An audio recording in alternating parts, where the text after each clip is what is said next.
नमस्कार. अगदी सहज कोणालाही जमतील अशा सोप्या पद्धतीने आज आपण खुसखुशीत आणि लेयर्सवाल्या शंकरपाळ्या करूया. प्रथम आपण एका भांड्यामध्ये 1 वाटी तूप घेऊया. हे तूप गरम न करताच घेतलेलं आहे. त्याचबरोबर त्याच वाटीच्या प्रमाणाने इथे मी 1 वाटी पिठी साखर घेतली आहे. त्याच वाटीच्या प्रमाणाने इथे आपल्याला 1 वाटी साधे पाणी घ्यायचं आहे. म्हणजेच आपल्याला तूप, पिठी साखर आणि पाणी हे सर्व समप्रमाणात घेऊन अशा पद्धतीने सर्व एकत्र छान फेटून एकजीव करून घ्यायचं आहे. थोडा वेळ हे साहित्य फेटून घेतल्यानंतर आता आपण यामध्ये पाव चमचा हळद टाकूया. त्याचबरोबर अर्धा चमचा मीठ टाकूया आणि पुन्हा एकदा हे सर्व साहित्य एकत्र एकजीव करून फेटून घेऊया.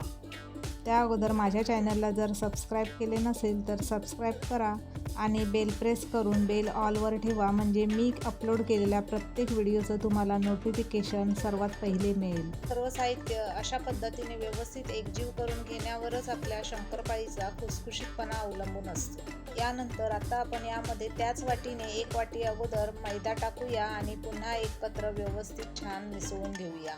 जर अशा पद्धतीने आपण या शंकरपाळ्या बनवल्या तर कधीच फसणार नाहीत. इवन नवीन कोण असेल त्यांना शंकरपाळ्या बनवायचं कळत नसेल ते ह्या पद्धतीने शंकरपाळ्या अगदी सहज बनवतील. त्यामुळे नवशिक्यांसाठी हा व्हिडिओ नक्कीच उपयोगी होईल. प्रथम 1 वाटी मैदा यामध्ये मिसळल्यानंतर पुन्हा आपण यामध्ये अजून 1 वाटी मैदा टाकूया आणि परत एकदा व्यवस्थित चांगलं फेटून घेऊया. अशाच पद्धतीने आपण अजून 1-1 वाटी असा मैदा यामध्ये टाकून आपल्याला हे सर्व मिश्रण एकत्र मिसळून घ्यायचं आहे.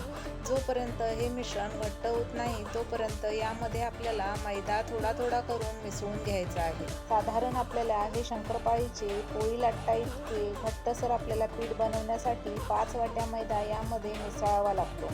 जर कमी जास्त किंचित लागलं तर आपण ॲड करू शकता. हे आता आपले हे पीठ थोडेसे घट्ट होत आहे तर आता आपण विस्करचा वापर न करता आता पुढे आपण हे पीठ हाताने मळून घेणार आहोत. इथे तुम्ही पाहू शकता आता यामध्ये मी 1/4 वाटी मैद्याची टाकत आहे आणि इथे शंकरपाळीसाठी पीठ आता थोडंसं घट्टसर तयार होत आलेलं आहे आणि शेवटी मी आता 5वी वाटी यामध्ये मैद्याची टाकणार आहे आणि शंकरपाळीसाठी मी आता हे घट्टसर पीठ तयार करून घेणार आहे. अशाच पद्धतीने आपण या मिश्रणामध्ये थोडे थोडे पीठ टाकून शंकरपाळीसाठी पीठ मळून घ्यायचे आहे. इथे तुम्ही पाहू शकता शंकरपाळी लाटण्यासाठी इथे आपले हे पीठ तयार झालेले आहे. हे पीठ जास्त सैलही नाही आणि जास्त घट्टही नाही, मीडियम असे हे पीठ तयार झालेले आहे. आता आपण 10 मिनिटासाठी हे पीठ झाकण लावून तसेच ठेवू. 10 मिनिटानंतर आता आपण हे पीठ लाटून त्याच्या शंकरपाळ्या तयार करून घ्यायच्या आहेत. तर त्या शंकरपाळ्या आपण पोळपाटावर किंवा अशी एखादी मोठी परात घेऊन त्यावर लाटू शकता. शंकरपाळ्या आपल्याला जाडसरच ठेवायच्या आहेत. तर इथे मी प्रथम अशी पोळीच्या आकाराची पोळी तयार करून घेतली आहे. त्यानंतर अशा त्याच्या घड्या करून घेतलेल्या आहेत. त्यामुळे शंकरपाळीला खूप छान लेयर्स येतात. नक्की करून पहा. अशा पद्धतीने मी चौकोनी कापून घेणार आहे आणि त्याचबरोबर आपल्याला हव्या त्या आकाराच्या आपण शंकरपाळ्या पाडून घ्यायच्या आहेत. शंकरपाळीचं पोळी लाटताना थोडीशी आपल्याला जाडसरच लाटायची आहे. अशा पद्धतीने इथे आपली शंकरपाळी तयार करण्यासाठी पोळी तयार झालेली आहे. अशी जाडसरच आपल्याला पोळी तयार करून घ्यायची आहे. त्याच्या साईडच्या कडा काढून घ्यायच्या आहेत आणि आपल्याला हव्या तशा आकाराच्या आपण शंकरपाळ्या कट करून घ्यायच्या आहेत. अशा शंकरपाळ्या कट करताना तुम्ही सुरीचाही वापर करू शकता.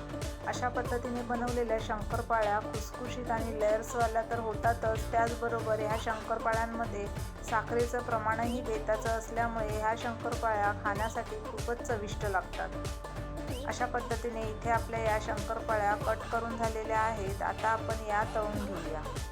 मध्यम गॅसवर कढईमध्ये तेल गरम करायला ठेवलेले होते. इथे तुम्ही पाहू शकता एक शंकरपाळी टाकून बघते. तेल छान गरम झालेलं आहे. आता आपण यामध्ये थोड्याशा शंकरपाळ्या सोडूया आणि त्या व्यवस्थित चांगल्या सर्व बाजूंनी तळून घेऊया. शंकरपाळ्या तळताना कधीही गॅस फास्ट करायचा नाही, तर आपल्याला मध्यम गॅसवर एकसारखे हलवत राहून या शंकरपाळ्या आपल्याला तळून घ्यायच्या आहेत. तर इथे तुम्हाला दाखवते या शंकरपाळ्यांना छान मस्त पदर सुटलेल्या आहेत, म्हणजे शंकरपाळ्या छान लेयर्सवाल्या झालेल्या आहेत. अशा या खुसखुशीत शंकरपाळ्या व्हिडिओ आवडल्यास नक्की करून पहा आणि कमेंटमध्ये नक्की मला सांगा तुमच्या शंकरपाळ्या कशा झाल्या आणि व्हिडिओला लाईक, शेअर, सबस्क्राईब करा. थँक्यू. धन्यवाद.